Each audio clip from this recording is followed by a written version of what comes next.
It all started in 1972 when Home Box Office, better known as HBO, was launched and charged a monthly fee for the privilege of watching feature-length movies at home without commercials. Other networks followed HBO with similar services such as Showtime, Encore, and Starz, but nothing could prepare them for the disruption that Blockbuster created when it opened its doors in 1985. Now, there was an alternative to HBO's one movie at a time format. Blockbuster offered thousands of movies. It was this newfound competition that spurred HBO to pivot towards original programming.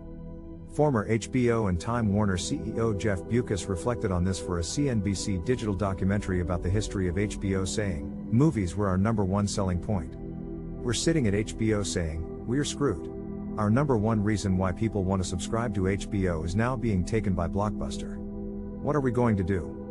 With only a few $1 million to spend, Michael Fuchs, the CEO at the time, decided to take a chance on two original comedy series, Dream On, which premiered in 1990, and The Larry Sanders Show, which arrived in 1992. This marked the start of HBO's golden age of original programming, and 10 years later, in 1999, The Sopranos debuted, and the network had truly made it. But this was only half the battle. HBO was now in the position where it had to not only create more and more original programming, but also make it available for viewers to watch.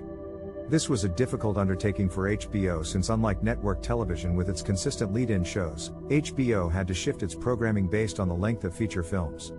HBO decided to tackle Blockbuster's on-demand advantage and differentiate itself from network TV by investing in technology that allowed past episodes to be accessed by subscribers.